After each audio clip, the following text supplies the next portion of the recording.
Hello friends, आज हम पढ़ेंगे क्लास 12th के चैप्टर 1 से एक बहुत ही इम्पोर्टेंट टॉपिक इलेक्ट्रिक फील्ड। ये टॉपिक जितना इम्पोर्टेंट है उतना ही इंटरेस्टिंग भी है। इम्पोर्टेंट क्यों है?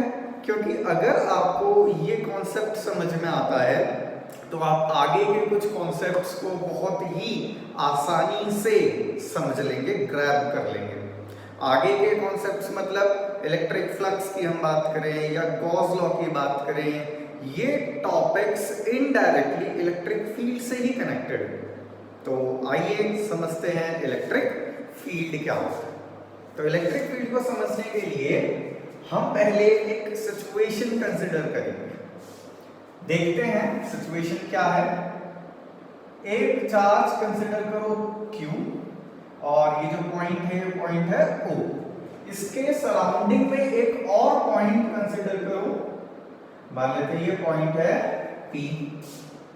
इस पॉइंट पे एक चार्ज लाओ स्मॉल q। अब हमें पता है कि इन दोनों चार्जेस के बीच में एक फोर्स लगती है, इलेक्ट्रोस्टैटिक फोर्स। और कूलम्ब्स लॉ से हम वो फोर्स भी निकाल सकते हैं, कितनी होती है। तो फोर्स होती है इतनी। K होता है इलेक्ट्रोस्टैटिक कांस्टेंट जिसकी वैल्यू होती है 9 × 10⁻⁹ ये दोनों चार्जेस का मैग्नीट्यूड, और R होता है इन दोनों के बीच का सेपरेशन। अब हमें बात करनी है कि फोर्स तो ठीक है इतनी लगती है, बट वो फोर्स कैसे लगती है। हमारा मेन कॉन्सेप्ट ये है आज का कि वो फोर्स कैसे लगती है। अब इस सिचुएशन को समझने के लिए कि फोर्स कैसे लगती है, इसको समझने के लिए हम पहले दो क्वेश्चंस को एनालाइज करेंगे, समझेंगे और उनका आंसर खुद ही देने की कोशिश करेंगे। पहला क्वेश्चन है, is there any physical contact between the two charges। मतलब ये चार्ज इसके ऊपर फोर्स लगा रहा है, या ये कह लो ये चार्ज इसके ऊपर फोर्स लगाता है। ठीक है, फोर्स लग रही है, बट कैसे लग रही है? क्या इन दोनों चार्जेस के बीच में कोई फिजिकल कांटेक्ट है? क्या इन दोनों के बीच में कोई डायरेक्ट कांटेक्ट है ताकि एक दूसरे के ऊपर फोर्स लगा सके? तो डायरेक्ट कांटेक्ट तो नहीं दिख रहा। इसका मतलब is there any physical contact between the two charges? का आंसर है नो। अगर आंसर है नो तो एक और क्वेश्चन सामने आया, then how are they interacting with each other? अब इसका आंसर भी हमें देखना है, समझना है कि हम कैसे दे सकते हैं। अब हम बात करते हैं अगले क्वेश्चन की। इसी सिचुएशन से रिलेटेड अगला क्वेश्चन देखो।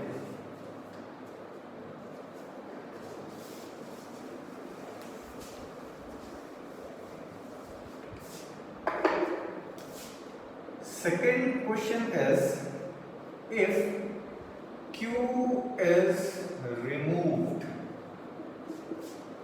then what is left at point P?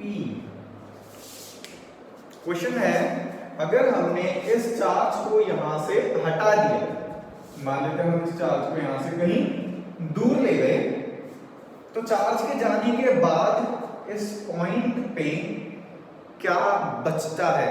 What is left eight point P? मेरे ख्याल से हम सभी ये सोचेंगे कि यहां तो कुछ नहीं बचा,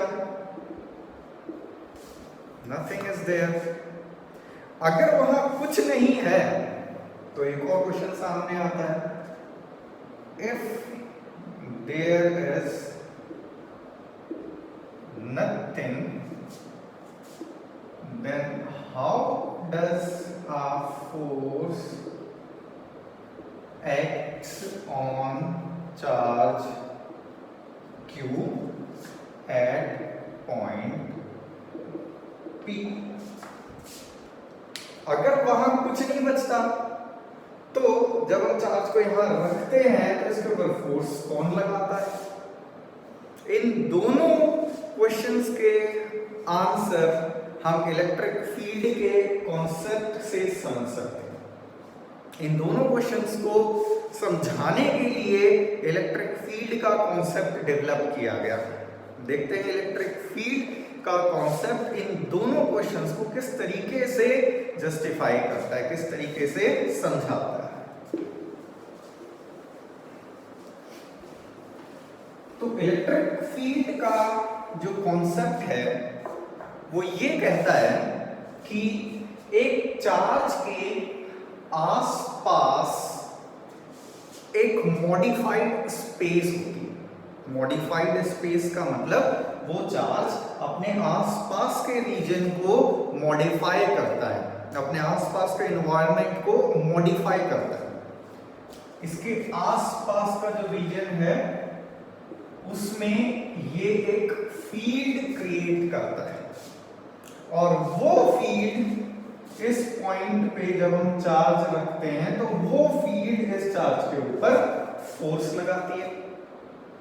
बिल्कुल उसी तरीके से हम इसको समझ सकते हैं जैसे एक बल्ब में से रोशनी निकलती है।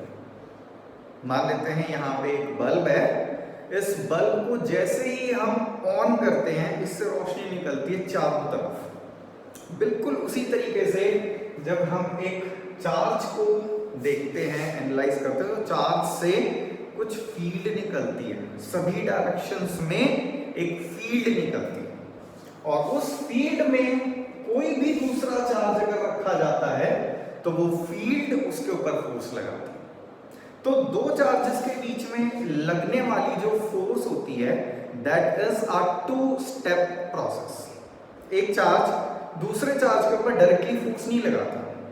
हम इसको ऐसे समझ सकते हैं कि एक चार्ज पहले क्या करता है, वो अपने आसपास इलेक्ट्रिक फील्ड क्रिएट करता है और वो इलेक्ट्रिक फील्ड फिर दूसरे चार्ज के ऊपर फोर्स लगाती है। तो कहने का मतलब ये हुआ कि ये दोनों charges Q and small q directly interact नहीं करते हैं, इनके बीच में इंटरेक्शन के लिए एक और फिजिकल क्वांटिटी है दैट इज इलेक्ट्रिक फील्ड। अब इलेक्ट्रिक फील्ड की डेफिनेशन देखते हैं।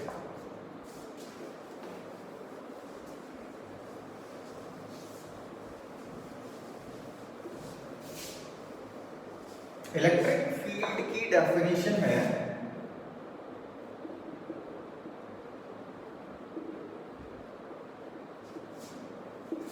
it is defined as the space around a charge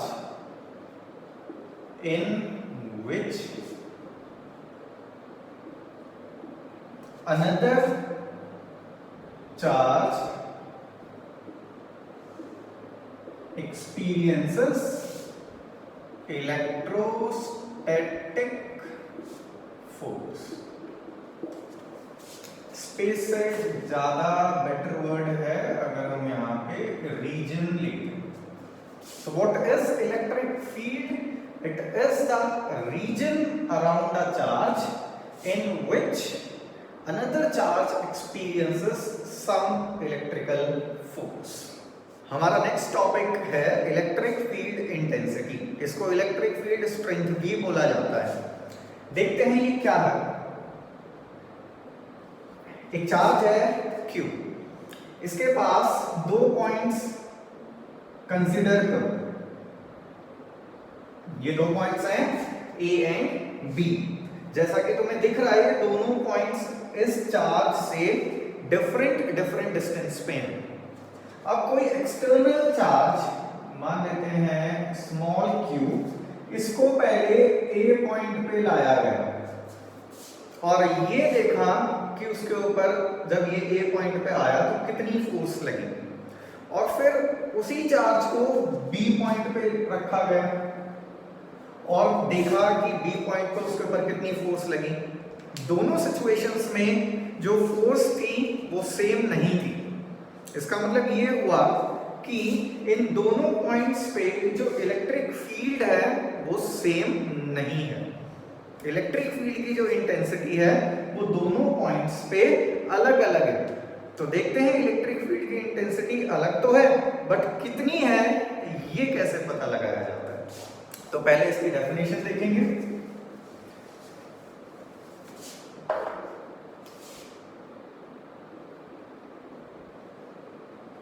the electric field intensity due to a charge Q at a point is defined as the force experienced by a unit positive charge placed at that point। अब समझते हैं इस definition को। ये रहा charge Q जिसके बाद definition में हो रही है। अब इसके पास एक पॉइंट है, वो पॉइंट ये रहा P। The field intensity due to a charge Q at a point, इस पॉइंट की बात हो रही है, is defined as the force experienced by a unit positive charge।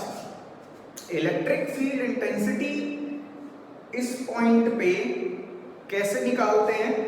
पहले इस पॉइंट पे एक यूनिट पॉजिटिव चार्ज रखा जाएगा। यूनिट पॉजिटिव चार्ज का मतलब +1 coulomb, unit and positive charge.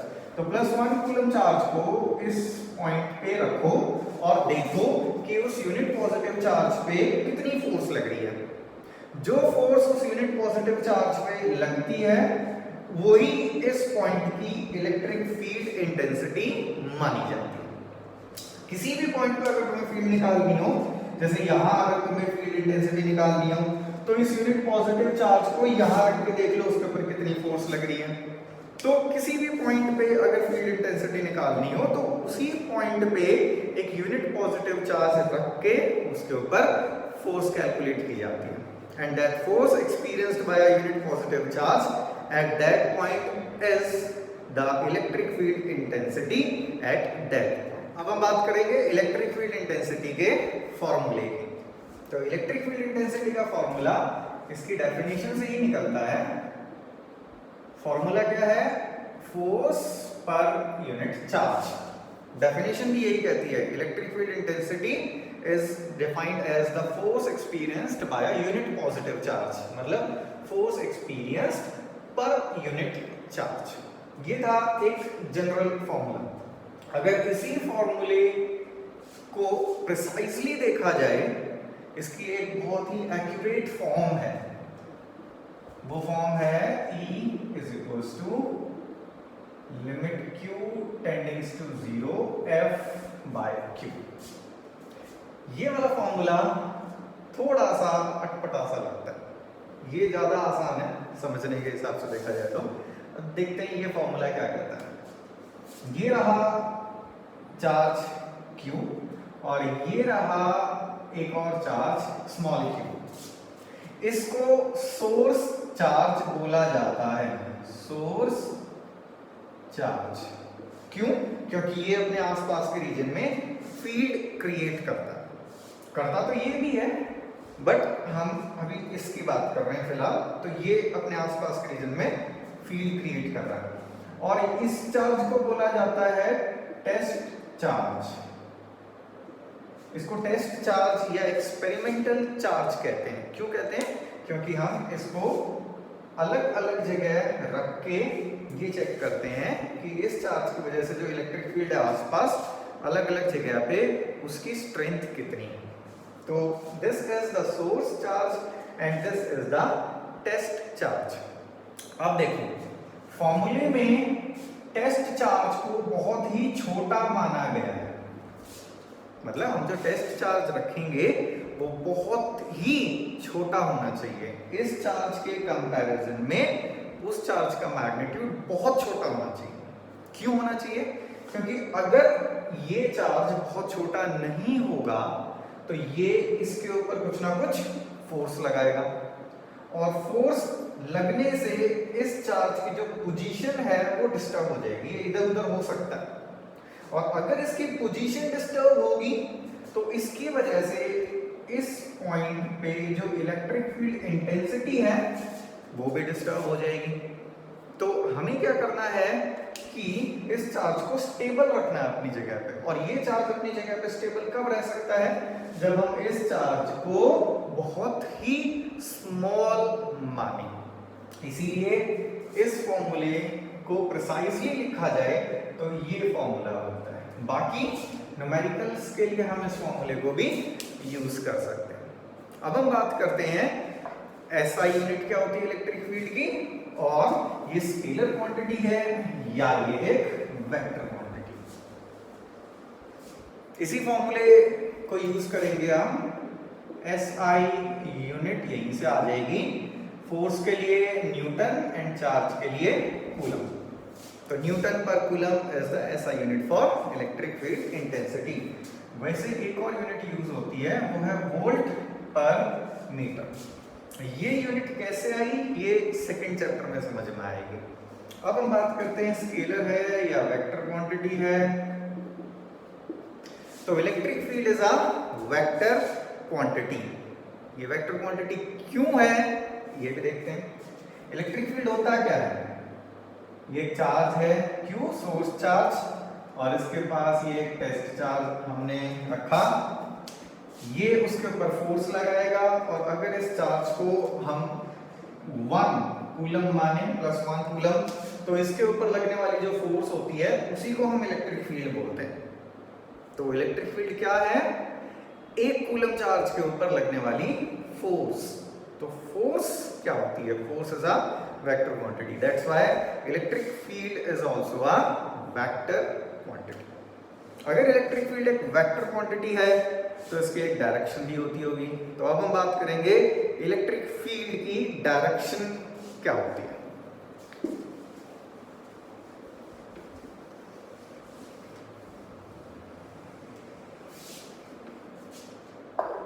So direction of electric field, एक पॉजिटिव चार्ज कंसिडर करते हैं पहले। एक पॉजिटिव चार्ज के आसपास इलेक्ट्रिक फील्ड पता लगाने के लिए एक यूनिट पॉजिटिव चार्ज रखो। यहां पे एक यूनिट पॉजिटिव चार्ज हमने रखा, इसके ऊपर इसकी वजह से जो फोर्स लगी वो किधर लगेगी? रिपल्सिव फोर्स होगी, और along the line joining the two charges, इस लाइन के अलोंग लगेगी। अगर इसी चार्ज को हम यहां से उठा के यहां रखें, अब फोर्स किधर लगेगी? इधर लगेगी। अब इस चार्ज को उठा के यहां रखो, फोर्स कहां लगी? इस तरफ। अब इसको उठा के यहां रखो, फोर्स किधर लगी? इस तरफ। तो इलेक्ट्रिक फील्ड की वैल्यू और डायरेक्शन निकालने के लिए हम एक यूनिट पॉजिटिव चार्ज का यूज करते हैं। तो उस यूनिट पॉजिटिव चार्ज को अलग अलग जगह पर रख के देख लो कि फोर्स की डायरेक्शन क्या है, और वही इलेक्ट्रिक फील्ड की डायरेक्शन होगी। तो इलेक्ट्रिक फील्ड की डायरेक्शन एक पॉजिटिव चार्ज के लिए हमेशा अवे होती है, मतलब away from the charge, charge से दूर जाना। वहीं अगर एक नेगेटिव चार्ज की हम बात करते हैं, अगर ये चार्ज नेगेटिव होता तो इस +1 कूलम के ऊपर जो फोर्स लगती, अब वो रिपल्सिव ना लग के अट्रैक्टिव फोर्स लगती। तो इन सभी डायरेक्शंस में एरो चेंज कर दो।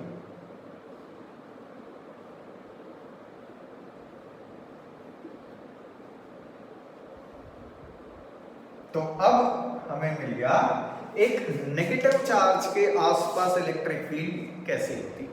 तो पॉजिटिव चार्ज के लिए electric field is always away from the charge, और नेगेटिव के लिए electric field is always towards the charge. अब हम बात करते हैं electric field due to a point charge. एक चार्ज है Q और इसके पास एक पॉइंट है P, और वो पॉइंट चार्ज से r डिस्टेंस की दूरी पे है। अब हमें इस चार्ज की वजह से यहाँ पे electric field intensity find out करनी है। तो हम क्या करेंगे, पहले यहाँ पे कोई एक्सटर्नल चार्ज रखेंगे Q और देखते हैं उसके ऊपर फोर्स कितनी लगेगी। तो फोर्स कितनी लगी, कूलम्स लॉ से हम निकाल सकते हैं, फोर्स लगेगी K∅r²। अब इलेक्ट्रिक फील्ड का फॉर्मूला यूज करो, इसको इक्वेशन 1 मान लेते हैं। इलेक्ट्रिक फील्ड का फॉर्मूला क्या कहता है, the force experienced per unit charge. Force कितनी लगी, इतनी K∅r², इसको Q से डिवाइड कर दो, मतलब Q चार्ज के ऊपर कितनी फोर्स लगी, इतनी लगी। तो एक कूलम चार्ज के ऊपर कितनी फोर्स लगेगी, हम इस फोर्स को Q से डिवाइड कर देंगे, तो हमें क्या मिल जाएगा, K∅r²। और यही है किसी भी पॉइंट पे Q चार्ज की वजह से इलेक्ट्रिक फील्ड इंटेंसिटी निकालने का फॉर्मूला। हमारा नेक्स्ट टॉपिक है physical significance of electric field. मान लो हमें किसी रीजन में एक्सटर्नल इलेक्ट्रिक फील्ड गिवन है, कितनी है इलेक्ट्रिक फील्ड, इतनी, और उसमें एक चार्ज रखा हुआ है Q। तो उस चार्ज के ऊपर कितना फोर्स लग रहा है, ये हम बहुत आसानी से कैलकुलेट कर सकते हैं। फोर्स का फॉर्मूला हो जाएगा Q × E। ये फॉर्मूला इलेक्ट्रिक फील्ड की डेफिनेशन से ही आया है, electric field is force per unit charge. तो हम वहां से निकाल सकते हैं F = Q × E। यही है इलेक्ट्रिक फील्ड का फिजिकल सिग्निफिकेंस। मतलब अगर हमें किसी रीजन में फील्ड पता है, उसके अंदर रखे हुए किसी भी चार्ज के ऊपर हम फोर्स निकाल सकते हैं इस सिंपल से फॉर्मूले को यूज करके। हमें यहाँ पे एक इंपॉर्टेंट चीज जो है उसका ध्यान रखना है, वो क्या है कि फोर्स किस तरफ लगेगी। अगर पार्टिकल पॉजिटिवली चार्ज्ड है तो उसके ऊपर इलेक्ट्रिक फील्ड की डायरेक्शन में ही फोर्स लगेगी, और अगर पार्टिकल नेगेटिवली चार्ज्ड है तो उसके ऊपर जो फोर्स लगेगी वो इलेक्ट्रिक फील्ड के अपोजिट डायरेक्शन में लगेगी। ये एक इंपॉर्टेंट पॉइंट है जो हमें ध्यान में रखना है। अब हम कुछ क्वेश्चंस करेंगे और फिर हम नेक्स्ट टॉपिक पे आगे बढ़ेंगे। हमारा पहला क्वेश्चन एनसीईआरटी का एक एग्जाम्पल है, एग्जाम्पल नंबर 1.8। तो देखते हैं क्वेश्चन क्या कहता है। An electron falls through a distance of 1.5 cm in a uniform electric field 2 × 10⁴ Newton per coulomb in upward direction। देखो क्या गिवन है, इलेक्ट्रिक फील्ड गिवन है जो कि अपवर्ड डायरेक्शन में है, और इलेक्ट्रिक फील्ड का मैग्नीट्यूड भी हमें गिवन है 2 × 10⁴ Newton per coulomb, और उस इलेक्ट्रिक फील्ड में एक इलेक्ट्रॉन हमने छोड़ दिया, इलेक्ट्रॉन नीचे गिर रहा है उस इलेक्ट्रिक फील्ड में। तो देखते हैं उस इलेक्ट्रॉन को 1.5 सेंटीमीटर की हाइट कवर करने में कितना टाइम लगेगा। तो जैसा कि हमें पता है फोर्स का फॉर्मूला होता है Q × E। तो इलेक्ट्रॉन के ऊपर चार्ज कितना है, 1.6 × 10⁻⁻19 coulomb, and electric field is 2 × 10⁴। और F को हम लिख सकते हैं मास इनटू एक्सेलरेशन। यहां से हमें एक्सेलरेशन मिल जाएगा इलेक्ट्रॉन का, मास ऑफ इलेक्ट्रॉन ये भी हमें पता है, तो एक्सेलरेशन आ गया 1.6 × 10⁻⁻19 × 2 × 10⁴, और यहां से हम मास होता है इलेक्ट्रॉन का 9.1 × 10⁻31 kg।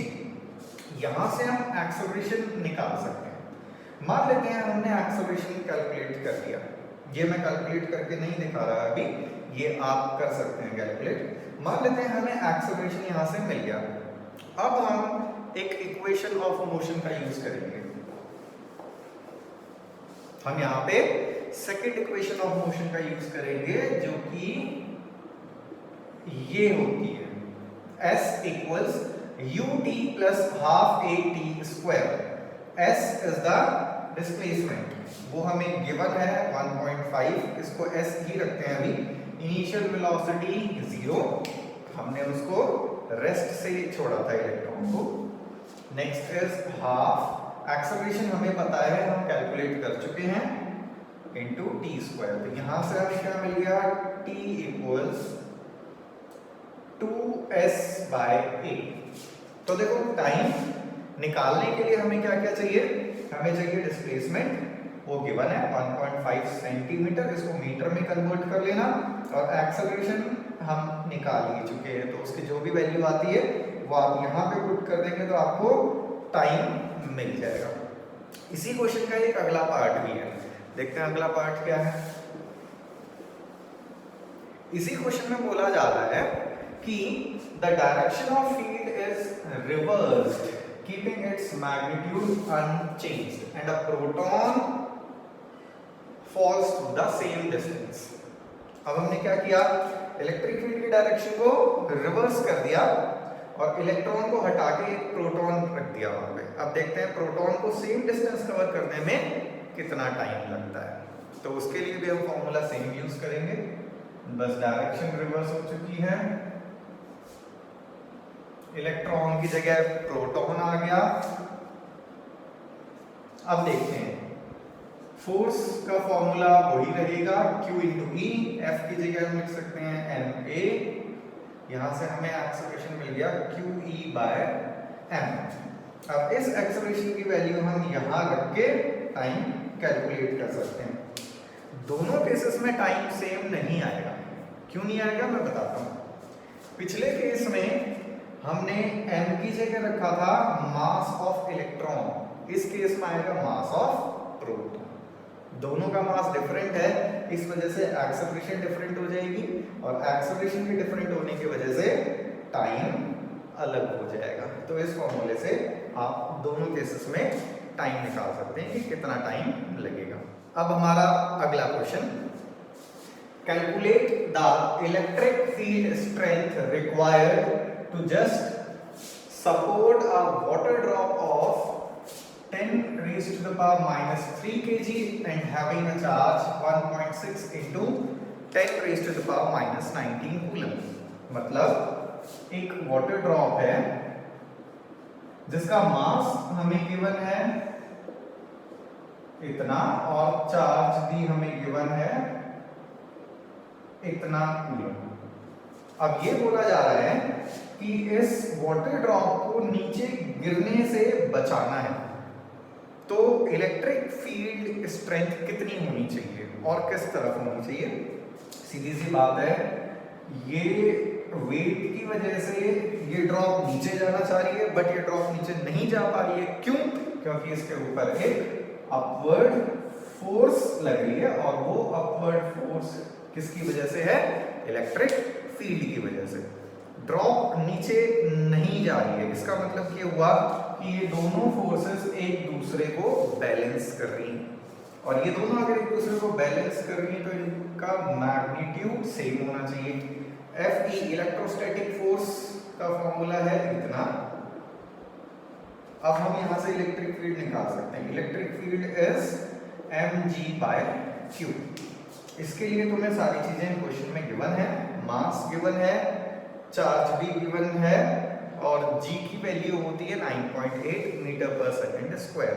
आप इसको पुट करके फाइनल आंसर निकाल सकते हैं। मैं आपको फाइनल आंसर बता देता हूं ताकि आप अपना आंसर मैच कर सकें।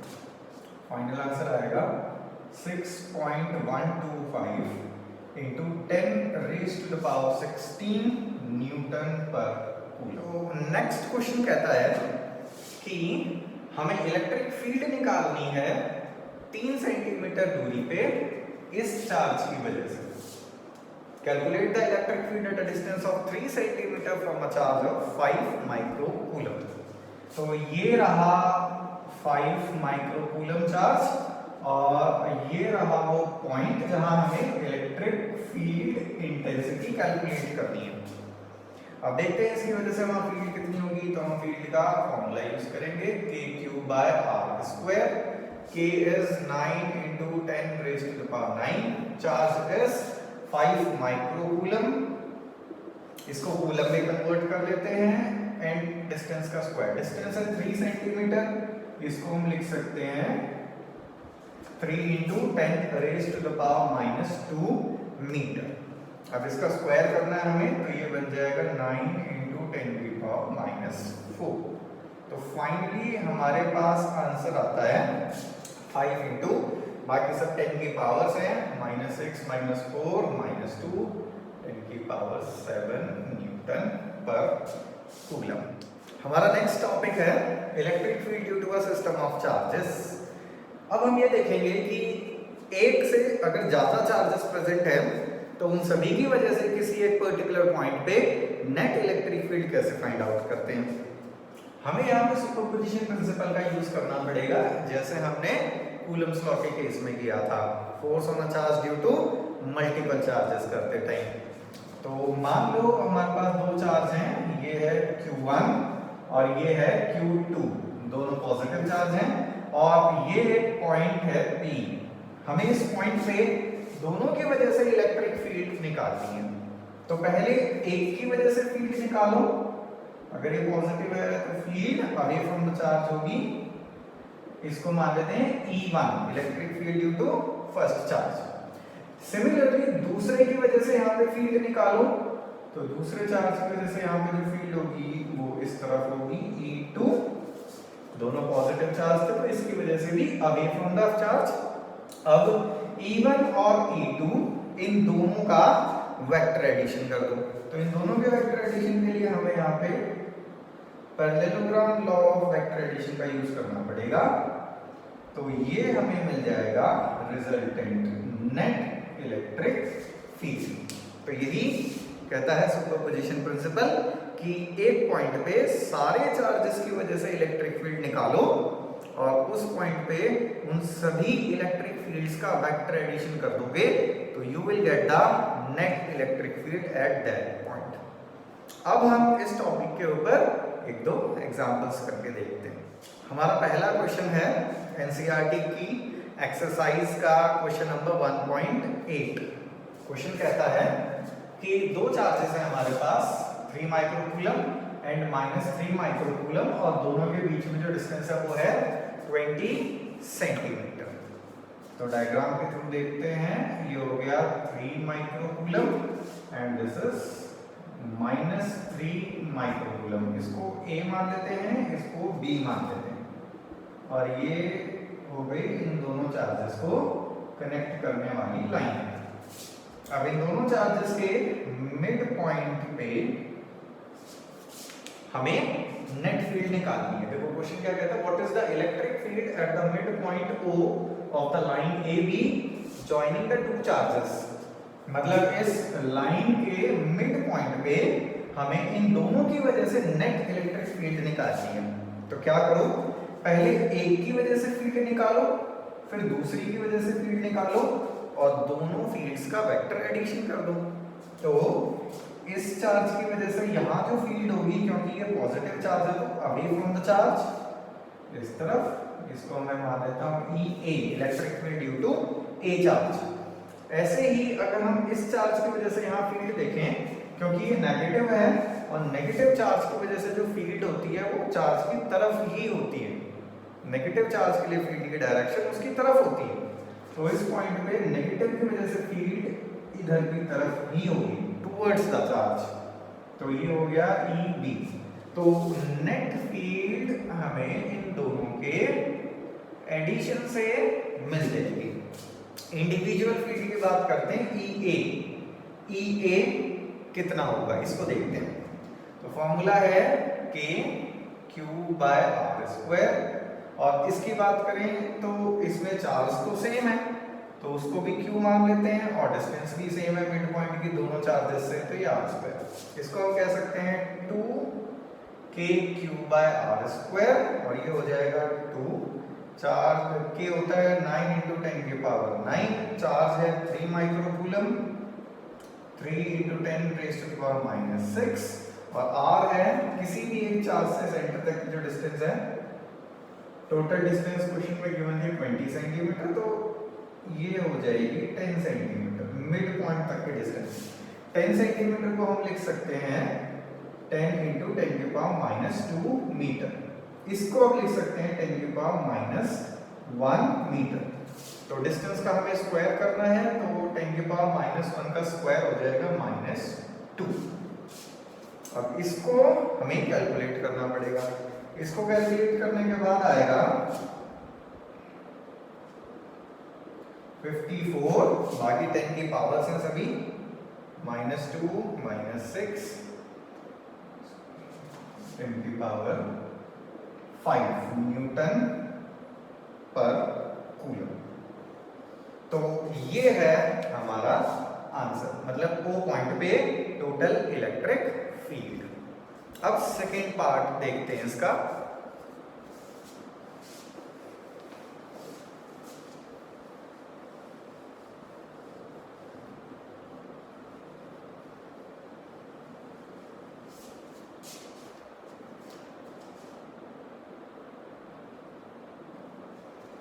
सेकेंड पार्ट में बोला जा रहा है if a negative charge of minus 1.5 into 10 raised to the power minus 9 coulomb is placed at this point का मतलब mid point, what is the force experienced by the charge? अगर यहाँ पे हम एक चार्ज रख दें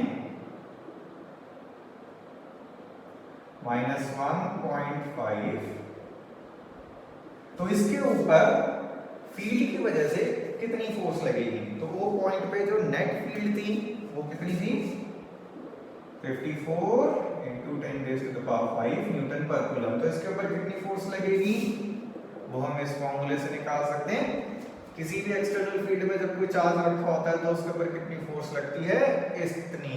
तो वो चार्ज हो गया 1.5 और इलेक्ट्रिक फील्ड हो गई इतनी 10 टू द पावर 5। इसको हम कैलकुलेट कर सकते हैं। 54 into 1.5 81 into 10 raise to the power ऐसे निकालते हैं माइनस 4 न्यूटन। ये हमारा फाइनल आंसर। सेकंड क्वेश्चन देखते हैं अब। क्वेश्चन कहता है 2 point charges 4 microcoulomb and 1 microcoulomb are separated by a distance of 2 meter in air. Find a point on the line joining the two charges where the net field is 0. तो ये दो charges हैं, एक है 4 microcoulomb और एक है 1 microcoulomb. दोनों चार्जेस के बीच में जो डिस्टेंस है वो है 2 मीटर और पूछा ये जा रहा है कि एक ऐसा पॉइंट इस लाइन के ऊपर ढूंढो, बीच में कहीं पे होगा वो पॉइंट, जहां पे नेट इलेक्ट्रिक फील्ड 0 बने। इन दोनों का कंट्रीब्यूशन उस पॉइंट पे कैंसिल होना चाहिए। तो मान लो वो पॉइंट यहां है, यहां से 4 माइक्रोकूलम से उसके डिस्टेंस है x, तो ये डिस्टेंस हो जाएगी 2 माइनस x। इसको A मान लेते हैं, इसको B मान लेते हैं। A चार्ज की वजह से जो फील्ड होगी वो होगी away from the charge, positive charge से अवे, और B चार्ज भी पॉजिटिव है तो इसकी वजह से फील्ड होगी अवे। दोनों ही फील्ड एक दूसरे के अपोजिट हैं। वो दोनों फील्ड एक दूसरे को कैंसिल कब करेंगी? जब उनका मैग्नीट्यूड भी इक्वल होगा। तो इनका मैग्नीट्यूड इक्वल कर देते हैं।